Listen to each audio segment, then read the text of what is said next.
Hello everyone and welcome back to Heroes Lounge. I am Bahamut, your caster. On the left hand side we are going to be having Slug Me Daddy, which is a pun on Abathur's hatting ability. And on the right hand side we're going to be having Onslaught. This is a Division 4 matchup. And before we get into the actual picks and bans of this matchup, let's talk about the picks and bans of the actual map here, which we are going to be having. The coin flip was won by the members. Sorry, I just want to make sure I had something open. I did. So the coin flip was won by the members of Slug Me Daddy. They went ahead and banned out Sky Temple. Towers of Doom was banned out by Onslaught, and the first map is going to be chosen by Slug Me Daddy, and that is going to be Dragonshire. Now, as we get back into the actual draft here, we're going to have an Orphea banned out, and we're going to have a Garrosh banned out. Also, BKL, what is up? Thank you for coming by. I know people on both teams. Ooh. I think you just have to cheer for both, and we also see an Asmodan being banned out, so my boy, my son, my child, I will not see you in this game, or probably any game that I ever get to cast, but that is also going to be the Morganis being banned out. So the members of Slug Me Daddy a little bit on the weary side of the newer heroes. Now we also have to consider that this is the new patch for Heroes of the Storm, where we had the experience changes, and myself, I was playing a little bit on them. You really have to body.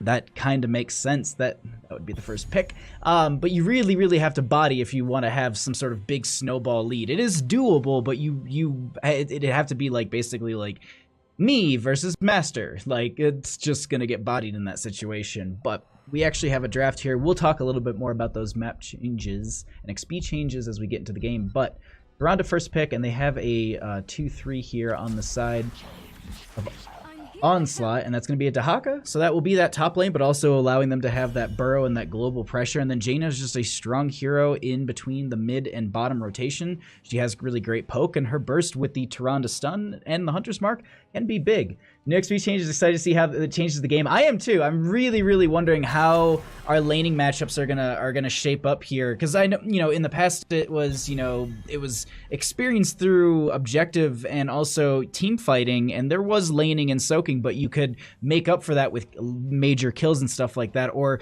if you're behind, you go and rush the bottom for it. That's often what we see like on Infernal Shrines. If you're behind, you just say, all right, we'll do the literal opposite part of the map. We just let them have the objective, and then we just even it out this way. That's not an option anymore.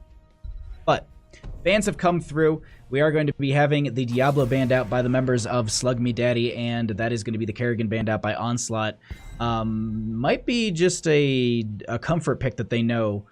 But they have an Abathur, they have a Joanna, we still have Genji available, we still have Maiev available. There's a really high priority targets for the clones. We often also see the Greymane, and the Ana will be coming in, so this isn't a solo support Abathur. That was one thing I wasn't too sure about, but it is going to be that Ana. Kael'thas as well, I was just about to say, they're going to need a mage here that's going to pair well with that Ana for the nano boost. They could have also gone into something like a Malthael. Malthael nano boost is a little terrifying as well. A lot of heroes nano boosted is terrifying. I mean, Diablo, it was banned out, is another hero that we've seen nano boosted with. Lightning Breath is it's not a fun time to at least be on the receiving end of that. If you're winning with it, it is the best feeling. But that will be a Muradin to round that out, with the Medivh as well. Medivh, not a hero that I've seen too much of. I wonder if this is going to be a Leyline Seal to set up the Ring of Frost. That's the way that I would see it. And then an Artanis for that solo lane into the Dahaka. Okay. I wanted to talk about the solo lane for a hot second. I was actually going to think that maybe it was the Leoric. But if they were looking at options for cloning, Kael'thas double, very good. But Artanis double, I kind of like that. Ana double, Joanna, like any of these heroes being doubled up is a big thing and a great thing for me. But we do have our draft loaded out. We're going to be loading into the game here in just a second. And between the two teams, taking names aside, I do see a couple names here and there that I do know. But we on Dragonshire, the Medivh kind of throws it off for me, because I feel like that might be a little bit harder for the Abathur to survive. If Medivh does get some of those portals and they can just go ahead and blow up the Abathur, that could be a devastating situation for them. But it's gonna come down to that play. I kind of want to give this over to the side of Onslaught. I think that's where I'm sitting with this. That is between these two teams, looking at the two drafts. That's definitely what I'm picturing. But we'll see, because we have loaded into the map here, and let's go ahead into game number 1 between these two teams. On the left-hand side, we're going to be having Slug Me Daddy with Eric with that. No, that's not even correct. It's just going to be Eric right now on the Ana. Mr. Catfish is going to be on the Kiltha. Sofa King Sexy going to be on the Joanna. We will have Augustin on the Artanis, and the Slug will be played by Pet Pika. And on the right-hand side, Onslaught, we are going to be having the Vin Show on the Muradin. We'll have Double Dam on the Dahaka. We're going to have no-tech, I think it is, because I can't... non-tech. We're on the Jaina. Erd is going to be on the Tyrande, and we will round out the team with Malisar on the Medivh. All the team, except for Abathur, has come into this mid lane, and they're scouting out with that Medivh. And they don't want to step too far forward because they do see that bird form. And it's not really worth engaging over. The other thing, too, is we're going to be having to keep a good eye on all the stacks that are going to be coming out from Medivh. If they can make sure that is denied, that could be a big play for them. But they're just going to portal down into bottom, make a quick rotation. Abathur does need to get his way out of there. The Vin Show checking that bush and just having faith that they'd be able to jump onto the Abathur. Not going to happen, but we are going to be having Double Dam getting out just fine. I also love the Kael'thas, just the voice line that you hear, but the Vin Show is going to be finding a flank, but it's going to be by themselves and take a little bit of damage, but this is Muradin. Shouldn't be too difficult to stay alive, as Erd also has some healing for them. That will be a Lunar Flare connecting onto Eric. And portal out. The Medivh portals, I think, are going to be the big play of this game here, is are they going to be able to get the right portal for those, you know, backline flanks, or even, you know, just being able to get onto the Abathur, who at level 1 we're just seeing... Oh, I can't remember the name of the talent off the top of my head. It's something Spike.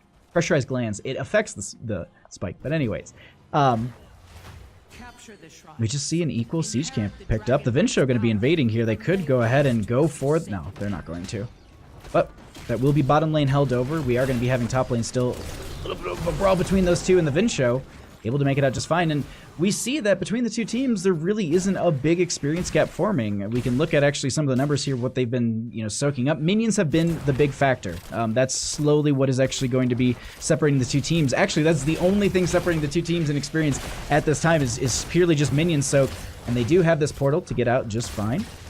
Going back over just to take a peek. We do have Malisar on only having 3 stacks on that Arcane Rift, needing to work a little bit harder on that. Not banning Medivh versus Onslaught. Oh.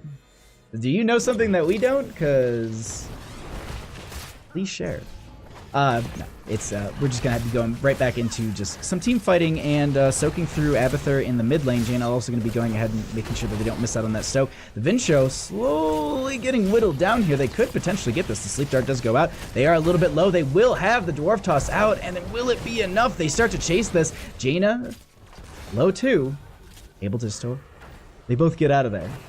And I was thinking, if they chased that could have been 2 kills for them. But nothing's big just yet, as we do have Eric going ahead and 1v1ing a Muradin.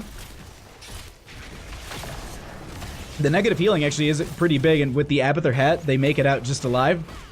That could have been big if they have the Ana getting the kill onto the Muradin. That would have been so good. Malisar, though, in a bit of a bad spot, might have a portal out, but they are looking for Mr. Catfish. Now, they aren't doing the Convection stacks, and Double Dam really, really low here, but that is going to be the Dragonite picked up in mid lane, and they end up getting the kill onto the Dahaka as well. Then they get a counter pick onto the Joanna in bottom lane, so a 1-for-1 trade, but they end up picking up the Dragonite, and that will be pushing into the mid lane. Oh, okay, so my team played them 2 weeks ago. The Medivh play was really good, especially post 10. Okay, all right. Well, thanks for coming by and checking out the opposing teams and getting, you know, scouting out against your likely opponents in the future. But hope you're enjoying the stream, and best of luck in your future games. Maybe I'll be casting them. Dragonite, though, getting low. They do open up mid lane a little bit here, and we can go back. And I'm gonna try and harp on this as much as I can throughout the game, and at least bring this up so everyone can see the major experience differences and how realistically the big factor right now is minions. Like, I'm looking just at these numbers. Like, heroes, let's see, it's 1-to-1, and there's roughly 100, not even experience difference between those 2 kills, just because they were timed out slightly different. Ana, a little bit low here. They do have the portal forward. They could be chasing this. Doesn't look like it's going to be further than that. They do want to try and get as many of those Arcane Rift stacks as possible. Medivh currently sitting at 35. Okay, I just want to point this out really quickly. The last time I noted them was when the Dragonite pretty much got picked up, and that was at 3. At some point, they managed to just dump Arcane Rift after Arcane Rift after Arcane Rift, and now they're at 37 out of the 40. And this is the situation that if you're sitting on the side of Slug Me Daddy, you'd be trying to find that Medivh and make sure that you can deny those stacks, because if Medivh does die, they do go down to 0. And they're looking at Murden. There's no positive healing. The Vincho does go down. They could invade onto this. They have the portal out if they want to do it. There is going to be the ping forward. No one on the camp. Oh, they get on the camp, but they end up losing their Tyrande. They do spread the chain bomb onto Nontech, and I don't think they die from that, but getting fairly low, as you can see in that top bar. Malthazar just continuing to get those stacks, does finish the Arcane Rift at that level, or that baseline quest. So not really having to worry, and they can play a little bit more aggressive, but overall, the two teams are just really showing up and doing a lot of great work. And so now we're having, now with these kills that are starting to grow that experience gap. So we do have a solid level lead in this competitive game. I definitely do think that the experience changes with the 20% gain that went into, taking towers and stuff like that. I think that might have leveled it off, but even then, no one's taken a tower, and it's realistically just been kills. I don't know. I'm just looking at the numbers and I'm absolutely loving it, but we also have a Purifier Beam coming up from the Artanis. Just real quick, I don't know how many Purifier Beam games I've casted, because it's typically you have the Suppression Pulse, but there's a lot of damage trying to lock down August Sun at this time, and I don't know if it's going to be enough, as they are able to have the Abathur Hat and make it out just fine. Kael'thas holding that level 10. Everything else is pretty much standard except for the Purifier Beam, as I noted before. Kael'thas could be going into the Pyro Bomb, but personally, or Pyroblast, I think it is. But I personally don't think that's a good choice because, well, Medivh protected, by the way.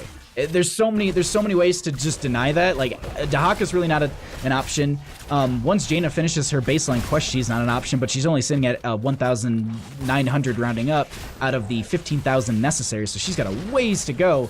There's a lot of tools here, and I don't know if it's worth it. I feel like you might just want to go right into the Phoenix. You have the zone control, and I saw the attempt to go for the pick, but it didn't work out for them, and that will also be Kael'thas picking up that Phoenix. They do have the Blessed Shield coming out. They are trying to chase down this Jaina. They do get the Condemned. They're getting the slow, and that will be Jaina going down. Leyline Seal does come out to try and stop the backline, but Sofa King was right there and ready to body. Meanwhile, though, Malthazar is going to be holding this point. Murden in mid lane has the opportunity to make the cap onto the Dragonite, and I don't think they realize this yet. Abathur will be getting the hat out, and that's the Abathur stepping out a little too far, and if the thing is, though, like, Purifier Beam is global cast. Okay, I was about to say, they could put it on the Murden, which is the person that I would think you'd want to put it on, but it also denies Malthazar from going into bird form, and if they can chase this before they get into bird, oh no! The shield glare is not there in time, and they don't have any stacks to lose, but it's just, it would have been, oh, that would have been just a nice little pick that they would have gotten, just the denial from the Purifier Beam. I really actually like that adaptation coming out from August Sun. If that is the intention throughout the entire game, to just deny Medivh from getting into bird form at certain times to get out of hairy situations, that's a smart choice. But we do have the opportunity for the Dragonite to be picked up by the members of Slug Me Daddy, and with the Abathur hat as well as the help from Ana, they're really getting a lot of damage down onto Murden. The Blessed Shield comes out as well, and they're trying to chase this, and I think they're going to be able to.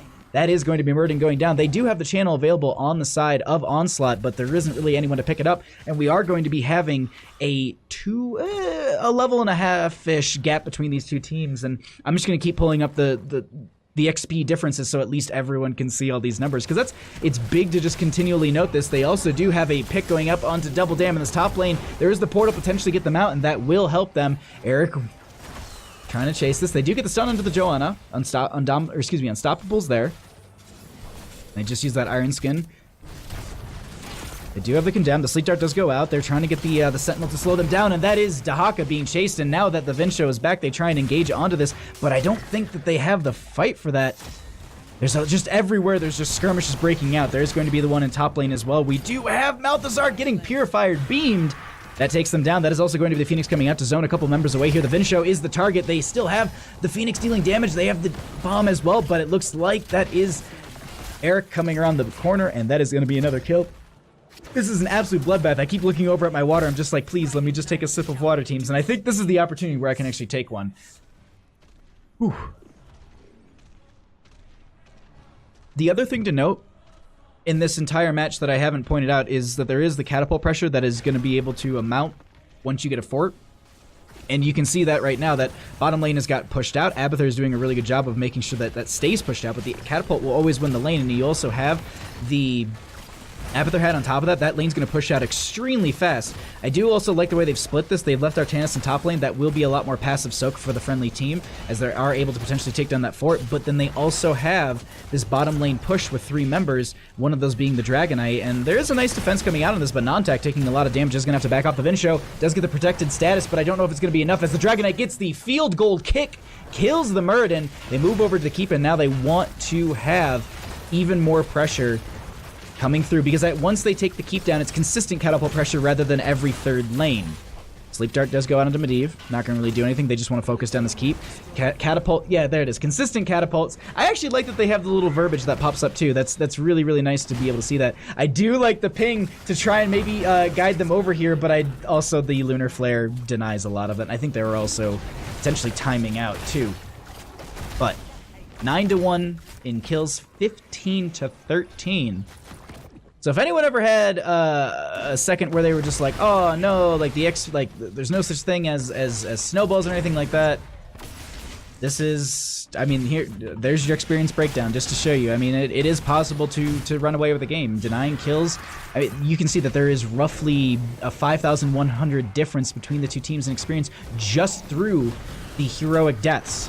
Not to mention that there's another 3,000-ish when it comes to the minions. And then there's passive soak, which you can see because of the fact that there's forts being picked up. But we actually have Eric is getting chased a little bit here. That is going to be the Leyline Seal coming out. It actually saves them, but the Ring of Frost is going to come down as well. There's going to be a lot of big blow up onto the Ana, and they're not able to survive. And that also will be the Jaina going down in the background here. We do have the Dahaka with the Burrow out. They are going to be trying to maybe get some flank here. That is also going to be the clone onto the Kael'thas. So double Flame Strikes, double everything from this Kael'thas. And the Vinsho is trying to get into that backline, get August Sun down here. But this is Artanis. As long as he's attacking, he can proc his shield. And I don't know how much longer they're going to be able to stay alive. They are getting chased out of here. They aren't able to get the gravity lapse in time, and so they do lose their Artanis. The Vinsho is starting to work their way on to Mr. Catfish, and I think that will be another kill. A nice turnaround, and now we can see, let's go back to experience. They have closed that gap significantly, and you can also see in the talent, in the experience above, that it is definitely a closer game at this time. We're slowly getting to that point where they're able to bring this back, but they've got top lane pressure against them. They've got consistent catapult pressure in bottom. A nice way to deviate from that pressure is to grab this camp. And the other thing to note too is that camps will be giving more experience in this newer patch, so they'll be able to pick up some more experience through that way. They have double dam in top lane defending the fort. That should be a defense. I don't think they're going to lose that fort out, but I don't know if the Abathur hat is going to be a little bit too much for them. Ooh, yeah, it's going to be the periodic catapults in top lane. And catapults working their way through bottom. Now, everyone is up on the side of Slug Me Daddy, and it is about 15s. They are a sliver off from that 16 talent tier. There it is going to be picked up. Sofa King is going to get chased out of this lane. They do have that pressure from the camp as well. August Sun, once again, oh, not in time. The Purified Beam does come out onto Double Dam, and they do have the protection status. They do also burrow here, which buys them some more time. August Sun is going to get tongue dragged. They are going to be looking for another pick. That is going to be the Phoenix coming out in bottom lane, though. There's a fight breaking out everywhere. Dahaka does go down in the top. That is Nantek going down in bottom. 2-4-0 at this time. The Vinsho going to get pulled in with the Condemned. They're looking for that kill onto that Muradin, and I like the split. That does allow them to get out of there. Cesar is playing a... Oh my god. Are they going to... No. I was about to say, with an Abathur hat on an Artanis, it ain't happening. You're not going to be able to get that. So that is a potential for another Dragonite. They do have Sofa King getting hit by that Sentinel, but that's all really the poke they have, and that will be another Dragonite of the game going over in favor for Slug Me Daddy.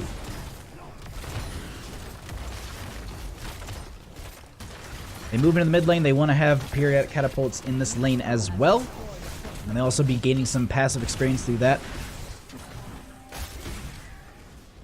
I'm just curious. Passive experience.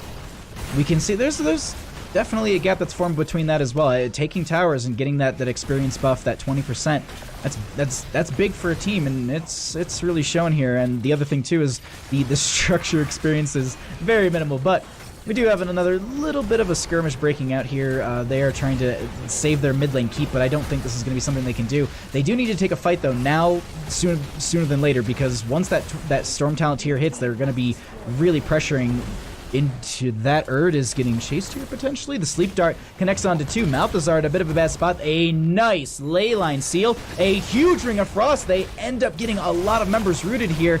No one going down just yet, but that is the Purified Beam coming out. Artanis will be the first one to go down. Dabble Dam is that target, but doesn't look like they're going to be losing out too much on it. They move over to Mr. Catfish. The kick onto the Muradin will push them away, but it does put them ahead of them. They need to funnel out through this, and I think they're going to sacrifice their Ana.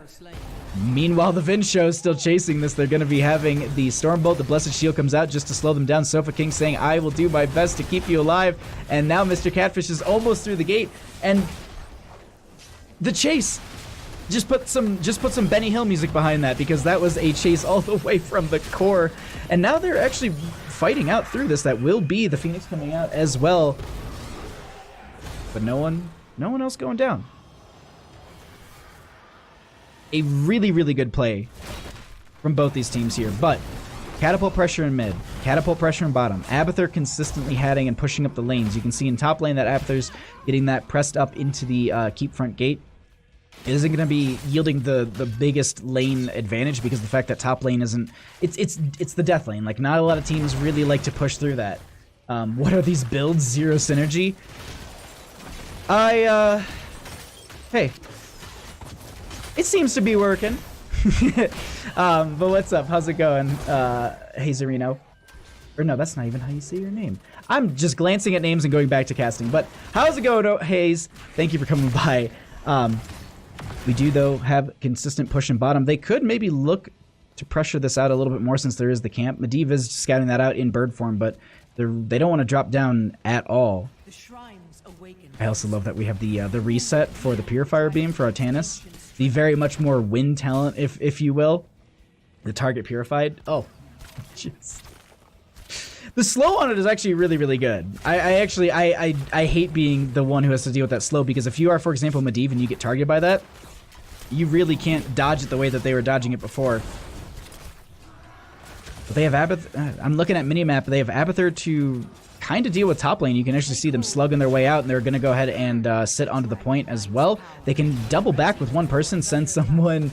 I saw that Augustin was trying to get the swap onto non-tech. It wasn't going to be happening there. They pressured up bottom lane. There's also going to be Double Dam utilizing the burrow too, maybe just trying to avoid a target. But Abathur with the tunneling claws to take them down into that lane. Leyline Seal has a couple members in this back line. That is going to be Purifier Beam going out. They have the swap going out into Erd. Kael'thas is going to be going down. That is also going to be Eric, and that they go down as well. So Ana and Kael'thas down here. They do have the opportunity for the Dragonite, and Abathur is actually going to go for it during all of this. The team sacrifices themselves, and they pick up the Dragonite.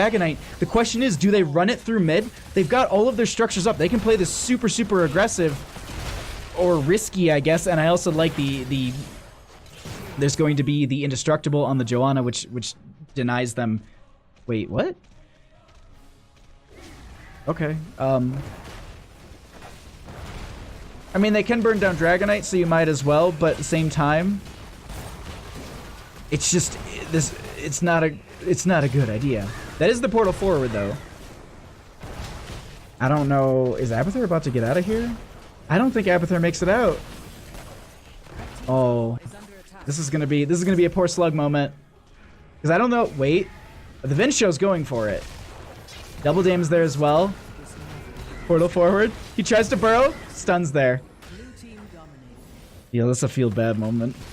That's a feel real bad moment. Meanwhile, though, we are going to be having non-tech deal with all of the BMDK. Kinda, sorta, honestly.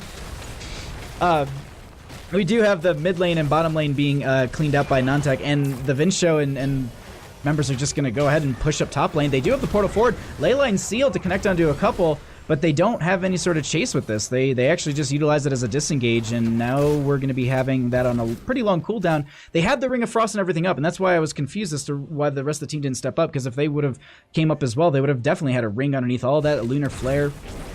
definitely, and Hunter's Mark on top of it. Did they take Hunter Mark's splash? No, they didn't. So it's not like it's going to be splashing on other members, but still, that could have been a big opportunity for them to really, really play into this. But the Dahak is going to burrow forward. They are going to look for Mr. Catfish. It won't be connecting just yet, and they also dump out their Phoenix on top of that. So Phoenix just to zone them away. At least at burn time. That is true. That is true. I was exactly, Hayes. That's exactly what I was thinking. I was thinking that they were going to run it through mid and get damage onto the core because realistically, it seemed like the whole team, I wouldn't say sacrifice, but they did say, all right, well, we're going to take this 4v5 and then Abathur just go get the Dragonite, but it didn't really do too much. It got a tower or two in the top lane. Like, we're looking at a tower just being taken out. So not the biggest value on the face of the planet. Meanwhile, though, Double Dam is going to have to go back and get that clear into the bottom lane. And that's the hard part with catapults, is just you have to always be dealing with that lane. And now we have another Dragonite phase opening up. There must always be a Dragon Knight, but will it be you? That is actually, the Queen of Thorns makes a very good point. Who will it be? And the way this is going, I would kind of say that it's Slug Me Daddy has the opportunity, but maybe this is where they start to turn around. We have Double Dam on bottom. The Vincho is already capped top. They don't have anyone in mid just yet, but they can take a good fight if it's possible. The whole team isn't here at this time. The Leyline Seal actually connects onto a couple. The swap goes out as well. Purifier Beam will be connecting. That is going to be the Ring of Frost going on to a bunch of members. That is going to be 1 and 2 kills. They get the Ana and the Kael'thas there once again. They also get that Cold Snap from the middle. Jaina will be falling in the back line, so a 2-for-1 trade at this time, but August Sun looks like they're going to be going down as well. Sofa King stays alive, and they just trade out their Jaina. So a 3-for-1 trade. Meanwhile, Abathur doing the annoying Abathur things in bottom lane, making sure that they don't have the opportunity for that. And I wonder if they just try and do that same thing in top. Double Dam actually getting poked out, but they once again need to deal with their mid lane. And Joanna can go ahead and sneak this top lane. They might not have enough time. We'll see. This is going to be... No, this won't be enough time. It timed out really, really well for them. So now they're going to have to rotate one up and do this kind of back and forth, and that buys a lot of time for Kael'thas, Ana, as well as Artanis to come back to life, and they also have to deal with top lane. So unfortunately, this Dragonite, they're giving over a lot for this, and it's being stalled out quite a bit, and top lane's getting pressured up, mid lane's getting slowly there, but bottom lane's already stacking up quite a bit too, and we already have Sofa King Sexy ready for the delay. There's going to be an Archer who's going to be doing just the most annoying worst so far, also the Catapult too. Really early clone? Yeah, BKL. Should have gone for core and got 30-40. I agree. I absolutely agree. You wouldn't have ended the game, but you would have definitely gotten a lot of value. That is going to be the nothing connecting at this time. No to the heroics, or realistically everything is just kind of is just missing each other, but we do have the availability, or no availability, actually the Blessed Shield coming out. There's going to be a lot of snow being dumped down. That is also going to be the Burrow out as well. Medivh is going to cheat here and get 3. There's going to be the Ring of Frost connecting onto just the Kael'thas. They have the Cold Snap in the center, which does connect onto them as well. Jaina in a bit of a bad spot. That will be non-tech going down, and they can push this in through mid. The Vincho taking a big old flank into the back. Ooh, they get the double stun out. Medivh also falling here, but the Vincho is going to try and use that rewind to get some damage out onto Ana, but I don't know if it's going to be enough, especially with all of these members around. Erd is doing their best to just auto and auto and auto, but the Vincho will go down, and that is this team moving up towards the core. With the shielding already falling, they can just auto attack it, and that is going to be game number 1. Going over to the members of Slug Me Daddy. GG. Well played.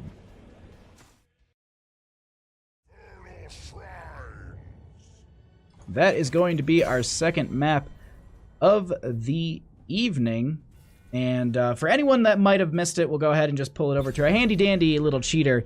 So the coin flip initially was won by Slug Me Daddies. They're going to go ahead and ban out Sky Temple.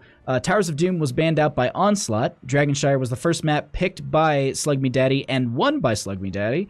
And now we're going to be going to Infernal Shrines, which is their map choice, as well as the members of Onslaught have wanted the first pick, first ban option. So we get back into this draft, as I jumped screens way too quickly there, so you got to see behind the scenes a little bit how it's just just a web browser overlay.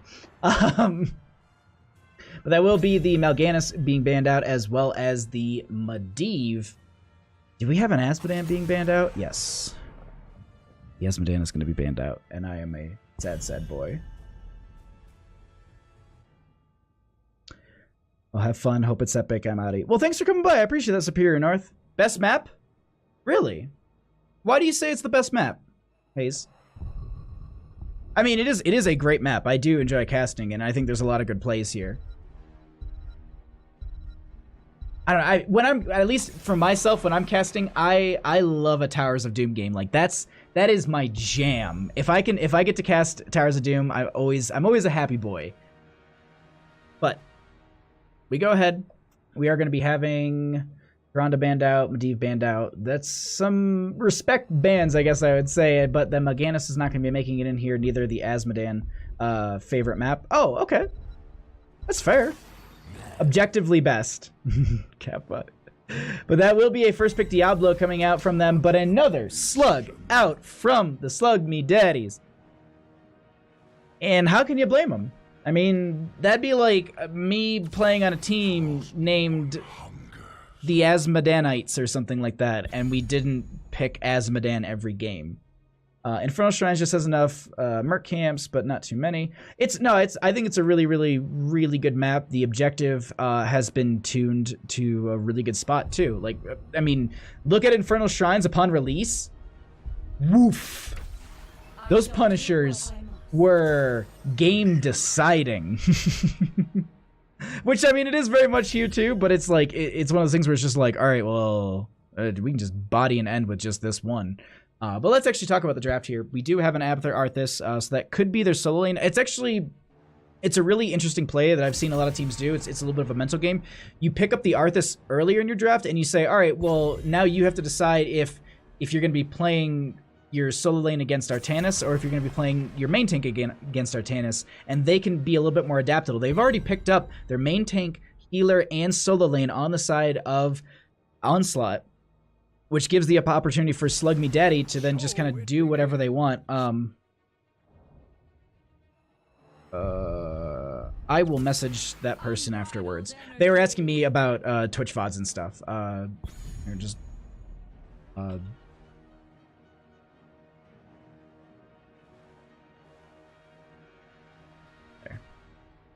All right, so yeah, they can at least know that they can access the VODs for about 20 days. But that is going to be the Decker King coming out. Kerrigan also going to be picked up as well. Really early Arthas. I agree, BKL, but I still think that it does give them that flexibility. They're like, we can play Arthas in solo or main. And I think Arthas actually does really good on this map. He's got a lot of good sustain. If they do go into Sendra Ghost, it's really good push power. But that is a Nazebo and Mephisto. Nazebo, showing their hand a little bit here. Onslaught is saying, all right, well, we want to play that 20 game. Like, Nazebo's all about that 20 game, and on a rotational heavy base map, I think he works really good. And now they follow that up with a Kael'thas, so that's going to be a main tank Artanis. Not Artanis. Arthas. Kerrigan probably playing in the solo lane with the help of Abathur into the Blaze. I would expect then you'd have Arthas, Deckard, Kael'thas rotations, because Deckard Kane's really powerful in the rotational factor. You're able to dump those potions in between the lanes. Arthas, Abba is a solid combination. I agree. Remember when the curses would do 50% damage to all searchers? Oh my god! So long ago! God! That was just... The game was in a wild place, and like, for us to get the changes that we have, and people are just like, I can't believe it. It's just like, do you remember Shock and Awe? I think it was, where you just like absolutely body. Or remember like Release Arthas, where I think he was just, or not Arthas, Uther. My brain with hero names tonight. It would just, you could still do damage and use your abilities when you were in ghost form, like broken. But hey, we got a map. Let's go ahead and get right into this. We have our second game here. On the wrong slide. On the left-hand side, we're going to be having Slug Me Daddy, with Mr. Catfish going to be on the Kael'thas, Sofa King Sexy going to be on the Arthas. We're going to be having Eric on the Kerrigan. August Sun will be on the Deckard Kane, and once again, we are going to be having Pet Pika on the Abathur.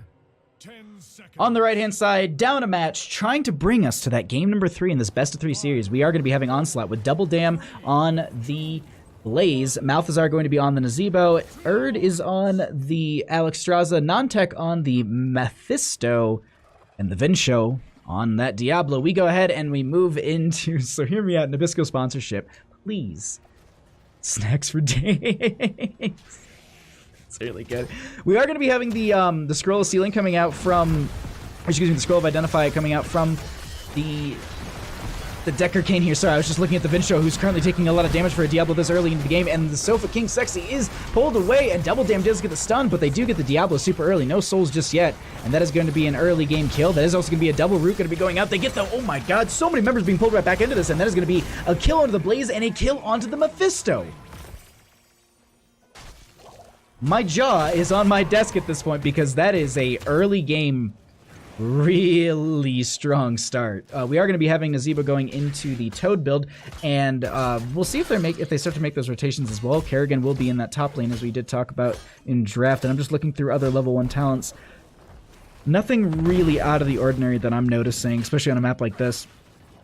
We can just really quickly note the experience. So those 3 kills that early into the game, about 900 experience, and it doesn't show a ton. I mean, we're not looking at a big gap here, but the big question is minion soak. But aerial blitzkrieg. Oh god. Sorry, I'm looking over at Twitch chat for way too long, so we'll get back into this game. We do have 3-3 in levels. Teams are going to be making rotations, looking to set themselves up before the first objective and just grab camps and play it safe. Now, Blaze is in that top lane. Kerrigan is going to be having to go back up there to make sure that they're not getting pushed in too hard. Abathur will be able to hat and help throughout that, but the big thing is the member rotations between these lanes. And so we do have Vinsho stepping forward. Root is going to be coming out to Nontech. Damage coming out from Mr. Catfish as well. The Vinsho getting a little bit low here. They could chase this. Alexstrasza will be popping the Dragon form, but they still get the kill onto Diablo, launching them across my screen. That's a lot of picks this early into the game, and that can really start a snowball. We can see that there's a whole... Pardon my friends, holy moly. We do have a combo going out into Erd. That actually, the Dragon form will cancel out that there is, I guess, an iframe that hit there, so they don't get tagged by that root. But I do want to note that Nazebo doing a fairly good job sitting at 27 stacks. Typically, some of the Nazebos I've talked to who are like super good on their rotations. That was a hack. The rotation coming up onto Malthazar, and that is going to be a pick onto them as well. But the one thing I was going to note is we typically see a lot of Nazebos. They're stacking about 10 stacks a level, and that way by level 20 they're at about 200 stacks, and that's what I've seen a lot of them kind of pace themselves, and it's really a good thing to take home for yourself to kind of set that as your goal. There used to be a way to time it out with time, but that doesn't really correlate, because if your team just bodies and it's like 8 minutes in, you could be way further ahead than you typically normally are. What is this team? 14. Yeah, the 400 IQ dragon dodge on the iframe. But we get back into this game. We do have 6 to 5 in levels. It's about 6 to 6, but 7s are going to be achieved fairly soon. We do have the Shrine activated and started by the members of Onslaught, but we do have a huge rotation coming out. They have pressure in mid lane, pressure in bottom lane. They've also got the Abathur on top of that. The Vinsho is going to be targeted here. They're just chasing this Diablo Shadow Charge onto a Skeletal Defender. Make sure they don't get picked off, and they do get some healing, but now they're being stepped up once again on. Vinsho's trying to do some work, but the rest of the team can't follow up. That's going to be the root coming out from the Scroll of Identify, and Diablo will be going down. Double Dam is the only one left here. Blaze is going to be pulled back in from the Kerrigan. They will have the root as well, and Double Dam goes down.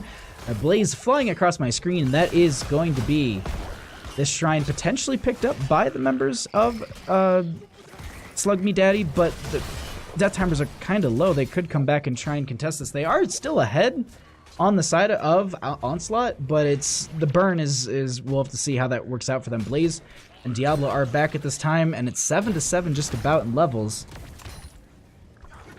Abathur passive soak is and the level and the early game kills are kind of shown here. We have almost 3,000 experience gained in just the hero kills, but Soka King Sexy is trying to step up, and maybe they want to make it a little bit more. as they are going to be working their way onto the Vinsho, who is separated from the team. That is going to be the Scroll of Identify, catching a couple members who the Vinsho is targeted and jumped onto. We do have 35 out of the 40 necessary on the side of Slug Me Daddy. They couldn't step up on it. This Dragon Form is going to be rooted here. Erd, in a bit of a bad spot, will use those wings to knock back a couple of the members, but that is also going to be a rooted Diablo. They go down here, no souls to be had, and they get the combo onto Double Damn. They're trying to get out, and that is another pick onto the Blaze, as they do pick up the first Immortal of the game, and they'll be pushing that through the top lane. This is a real strong start for these members, and I'm just going to keep pulling this up because we've had experience changes and you know, passive experience versus gained experience, and I just want to make sure that everyone can see exactly that. But they jump over the wall. Shade of Mephisto goes out, but the thing is they got to return to that spot, and they go down. With the consistent kills that they're able to get here, they're really going to be able to push in on this fort. I wouldn't be too surprised if they actually end up picking up this fort, because the Punisher is fairly healthy, as the Vinsho is going to be targeted and attacked, and they're chasing this, and they want to try and get another kill. The root, oh my god! I have no words! August Sun getting just the end of the scroll of ceiling there, and that will be Diablo going down, and they just cannot find their footing in this game. Periodic catapults and experience gain going to be going over in favor for the members of Slug Me Daddy, and this is where we start to see, I mean, we already have an experience gap formed. There's a solid 2 levels, and that can be notably it's from the experience gained in the kills, but we can now start to see that that passive experience that is going to be starting to have a gap form, because now you're going to be looking at the 20% from that fort going down, and you can slowly start to gain it on that as well. They have such a superior comp. How are they losing?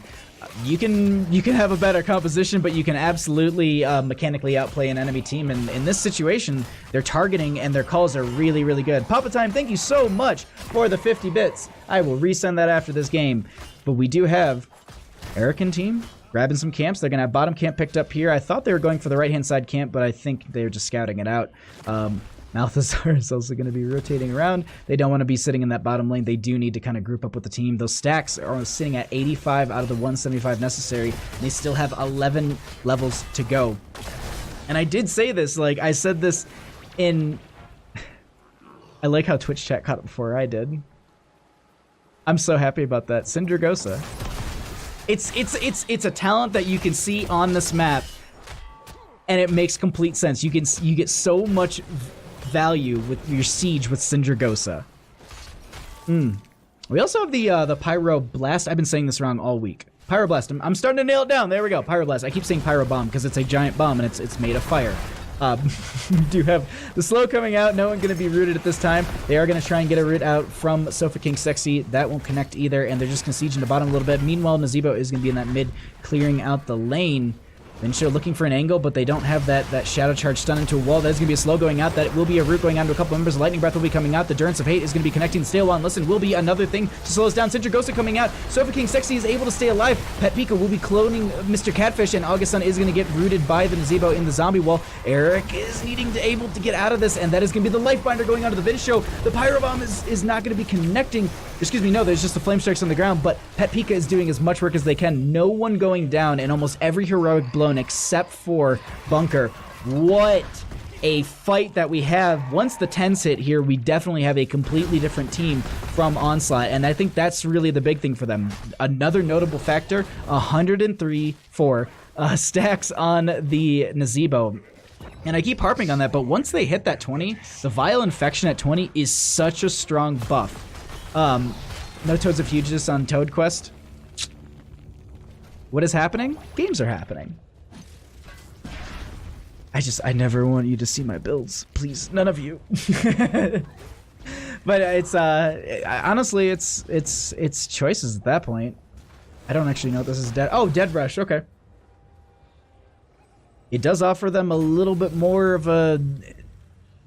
It offers more into some of these fights, but yeah, Toads of Hudness, if you're gonna go Toads, you go Toads, but hey, I'm not gonna BM their builds here, as we do have another fight breaking out over this next Punisher. 13 to 11 in levels, and we can at least pull over the XP information while we just have the Skeletal Defender phase.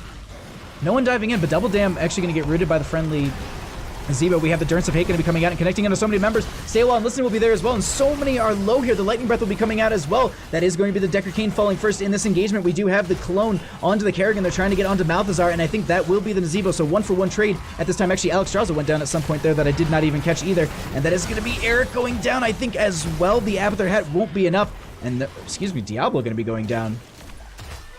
Pyroblast going out. They're trying to get the... Nope. Mephisto, you cannot outrun that. I was looking at every health bar and I thought that was going completely different. No Toads of Hugeness is what happens when you ban Medivh versus Onslaught. Oh, okay. We are going to be having the second the second Punisher of the game going to be picked up by the members of Slug Me Daddy, and looking across the board, they have Abathur pressure in bottom. But I think they're just going to stack up and go for this push in mid. Punisher already getting the jump over onto the Vincio. They actually have the follow-up as well. That is going to be the Gravity Lapse. Kerrigan going to be diving in as well. That's going to be the Root, and that is a dead Diablo. No souls to bring them back. Now Eric wants to step up and try and get another kill. They are onto non-tech. Do they have anything to stop this? Not going to be happening. The Punisher still fairly healthy, working on that fort. The rest of the team going to be doing that as well. Sindragosa now comes out though, because they are trying to prep this a little early. They could have delayed that up for a couple more seconds, but still, this does allow them to be a little aggressive here. Because my big call, use the Sindragosa once you take down the wall, so that way you can fight under the keep for longer. I don't know what the timing is for the lockdown onto that, but it is working out for them fairly good. It's just it's these little things where you can buy a little bit more time. Lightning Breath is going to be coming out. That will be the Clone coming out from Abathur as well. They do have the Root going out on a couple members, and that is going to be the Vincio going down. Sailwa and Listen will be coming out as well. The Durance of Hate connecting onto a lot, but it doesn't matter since there's no follow-up. That is going to be a nice Howling Blast. Erd is the target here. Are they able to dive on? And that will be happening. That is also going to be the Abathur Clone going down. And now they can go through mid lane keep if they want. It's 16-13. Pyrobomb going out onto Malthazar, but it doesn't connect. Catfish is going to be taking a potion of healing, and they are able to end up getting the Nazebo kill here. Double Dam is now in a bit of a bad spot. The Root will be there. There's going to be a follow-up Root from Kerrigan. They get the kill onto them. This has been a non-stop bloodbath from these members. The death timers are so low that they're trickling in. This is almost like a kung fu movie. We see one member falling, then we see the Vincio come out, and now they're going to be the next targeted one if they do end up trying to take this 5v5. They need to back out of here. They need to fight under their structures as they can. Eric is getting a little bit low here, taking damage from the keep, and now that they're going to be re-engaging this fight, this is not the best idea. That is going to be the Kerrigan potentially going down. They should be able to survive through this. That is also going to be the Lifebinder on to Mephisto, and they turn it around. Whew. Oh my god, that back and forth. The big thing that I want to point out through all of that is the keep still stands. The keep is still standing. Diablo does have souls. And that's a fully soulful Diablo, if you will. It's a little devastating. We'll see if they're able to utilize that damage and really step up and get some kills here, as they do have those mines coming out from Abathur to make sure that they get that vision. 17-14 in levels. Looking across the minimap, we are just going to be having Soak and D-Push, and also stacking onto that. Nazebo sitting at 141 stacks currently. Really, really good pacing at this time. They just need to hit that 16 talent tier. And the way that this has been going, this is a little risky, and it could be a little rough as well. It looks like they're just going to go ahead and push into the bottom lane fort. They want to try and open this up for themselves on the side of Slug Me Daddy, because Onslaught, it'll just be more difficult for them to defend, as they do have catapult pressure every third wave. They're also going to be having the no ability to go back and tap the well or anything. Soulful Diablo would be good rock name band. Yeah, I agree. But that is also just going to be the top right camp picked up. They're just trying to buy... They're playing safe across the map. They're trying to pick up as much experience as they can, passively in a sense. Just they don't want to fight. We can see about a 6,000 difference between the hero kills, and you can also see the passive difference too, 4,000 roughly, because of there's these forts gone, so there's going to be a bit of a buff and experience gained during that period of time. Soulful Diablo is a new skit, I'm pretty sure. I like that. Hey Cat Peach, what's up? Thanks for coming by. 18-15 in levels. We are going to be having top lane being pushed in, but they have Abathur as well as catapults to deal with that in a sense. So they can kind of delay this out, and they can really get some quick clear onto this, as the entire team of Slug Me Daddy has stepped up onto this, working their way through the Skeletal Defenders. And it's 18-16. They have the talent tier. It's even talents. Everything is off cooldown, basically. This is a big fight, and they can potentially take a good one here. They're going to have the overpower going out onto Augustin. That also will be a huge stay while and listen. That leaves the Vin Show by themselves. That's going to be the Lightning Breath coming out from them. There is also going to be the Bunker. Erdo is so low. They end up losing the Alexstrasza super early. The Vin Show is so low themselves.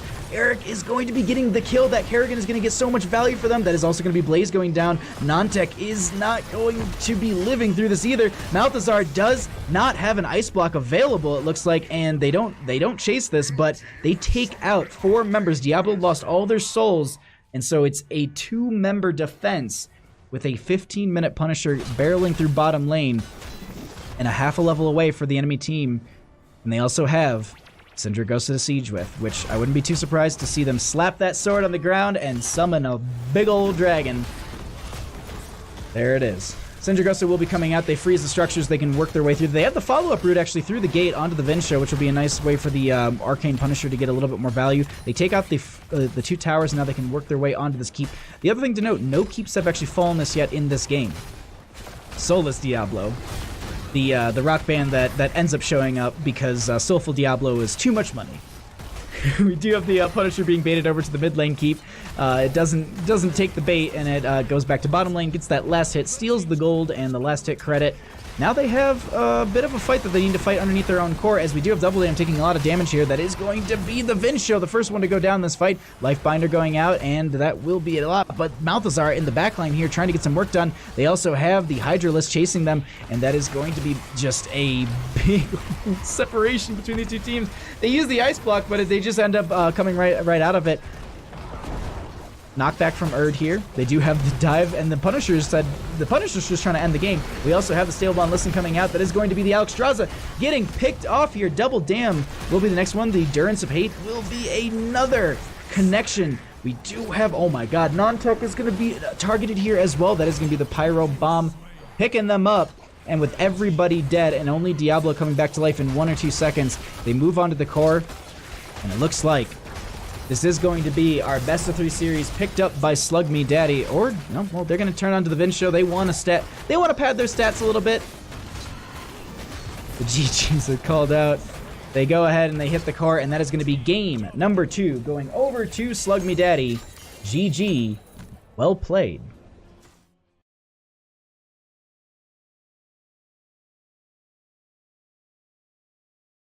When you bunker next to your low health healer and doesn't oh.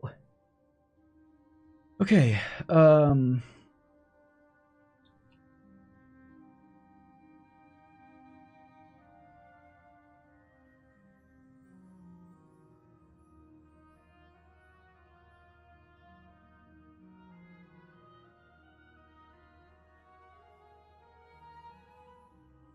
I'm gonna find out if someone from the side of Slug Me Daddy wants to do an interview. We'll get them in here in just a minute. Really quickly, thank you. During that pop of time, you gave me the 50 bits. Will it resend? Yay! At least bits will resend. Casting Heroes Lounge. And also, Alphini, thank you for the follow during that game. I do appreciate that so much. August Sun is down. Okay, send them to enter. All right, so they will go to the interview room. We will interview them in just a second. Well played and well casted. Thank you so much. I appreciate that. And that is actually not the only match we have tonight for casting. There is also going to be another matchup in about an hour. I'll probably end up hosting someone else over, and then I'll just drop stream and bring it back at 8 o'clock when we have our next matchup, which is going to be Tilted 49ers versus Montreal-style Bagels. All right, so we are going to be having August Sun, so we will jump into the interview room. August Sun, how you doing? Congratulations on your 2-0 victory. Hey, thank you. I appreciate it. So let's talk about this. Game number 1, they took you guys to Dragonshire, and there were a couple hairy moments where they ended up kind of getting a little bit of a, not lead, but they started to take some good fights and started to win out against you. What was it in comms, and what was kind of the strategy to bring that back, even though you were already a little bit ahead? They just started to kind of get some momentum. It was very, very much cat and mouse. We were pretty much honestly operating on basically a shoestring strategy of doing whatever we could to stall out the other team whilst the rest of us were coming back up, including our Abathur pulling some pretty nifty, crafty plays on his end. We very much appreciate him just being Slug King for us. And Slug King indeed. Someone from Twitch chat was actually asking, Incredible was asking, do me a favor, ask him if his team has a critical weakness that their next opponent could exploit, which I do think your opponents were watching this evening. The critical weakness that I would probably say is the fact that we still don't have a sponsorship from Arby's. If we can make that happen, let's get that ball rolling. There you go. That's the crippling exploit against the members of Slug Me Daddy is an Arby's sponsorship. But moving over to Infernal Shrines, I mean, you guys have picked this map. You looked insanely comfortable as a team on this map. Was it the composition you had? Was it the map? Or was it just how you guys were playing? Because the synergy was there, the plays were there, and the communication seemed to be there. So, you know what? Honestly, it was something that we kind of said before the match, or just before the match started, and was kind of it was nice to have because obviously, with the first map, we had Abathur cloning KT, right? So yep. We decided to opt for Kerrigan as well as KT to kind of get a pretty good blend of characters that were pretty good clone targets in the first place and had a good bit of CC to go along with it. And in fact, by the end of us, drafting the comp as a whole, every one of our characters had some sort of lockdown that pretty much kept the team in place. So as long as even one of us just hit any of our CC abilities, we started taking them to task in that regard. And it was kind of a switch about because I'm a self-professed offlaner, and this is honestly out of any sort of amateur league games that I've played thus far, this is my first time actually playing as a healer. But again, just with so much CC to cover up any sort of margin of error, really, I mean, it's hard to go wrong, really. You guys played a heck of a game. BKL really quickly also said, tell him his Deckard made the support mains of the mod squad proud. So you are getting shoutouts in Twitch chat for your Deckard Kane plays. And with that, actually, speaking of shoutouts, are there any shoutouts that you want to give?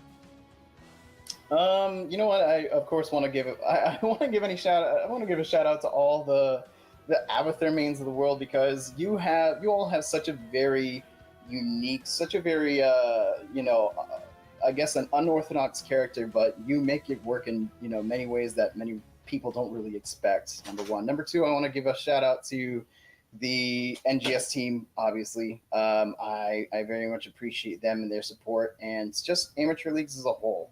I mean, I think the scene is very important, and I think the work that we do here contributes to bringing more people into it. So, you know what? Thanks for watching, and thanks for joining us in just playing and being interested in HOTS in general. Awesome. Well, thank you so much for the games. Thank you so much for the interview, and best of luck further down the road in Heroes Lounge. I say it to every team, and I'll do my best to jump on these casts, but it's very hard when there are so many good matches every single night. There really are. There are some killer matches out there, and thank you for having me on this interview. I very much appreciate it. Oh no, it's been an absolute blast. But congratulations on your 2-0 victory. Enjoy your night, and I'll see you guys further down the road.